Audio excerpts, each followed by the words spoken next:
The interpersonal characteristics that were used throughout the roleplay were frustration and body language. Frustration was demonstrated by Tamara at 1 minute 12 when she had a bit of an outburst and took her anger out on the OT. This could have been just because she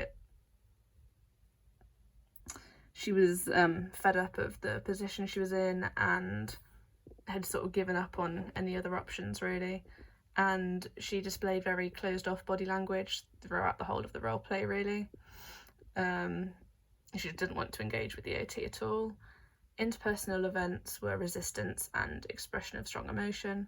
Resistance was evident at 26 seconds, which again, she didn't want to interact with the OT, didn't want to engage, possibly because of a negative experience she'd had with an OT before.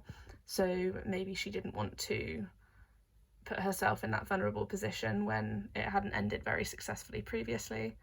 And expression of strong emotion, again at 1 minute 12, when she had those outbursts and demonstrated very extreme emotions. Active listening and responding, the OT encouraged Tamara to sort of expand on what she was saying at 55 seconds into the roleplay.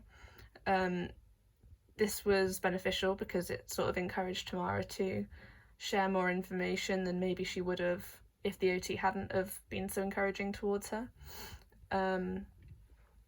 So that was beneficial for both of them because the more information the OT had, the more she was able to help. The OT acted as an emotional buoy at 1 minute 29 when Tamara, we could see Tamara's emotions more clearly, and although Tamara was expressing all of these extreme emotions, the OT sort of stayed quite neutral and quite calm, which then helped Tamara to also calm down eventually. Communication, for non-verbal communication, we have head nods and eye contact from the therapist. This was seen throughout, really, whenever Tamara would share something intimate or something that was difficult for her.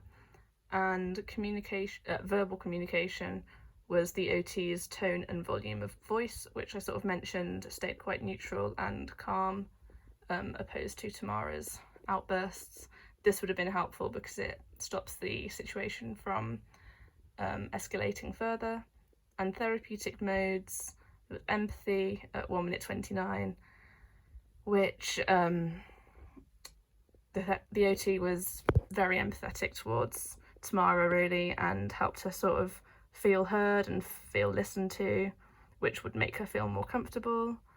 And the collaboration mode, where the OT ensured that Tamara was sort of involved in the decision making and felt more in control, which would give her more autonomy and maybe make her feel more comfortable and more confident.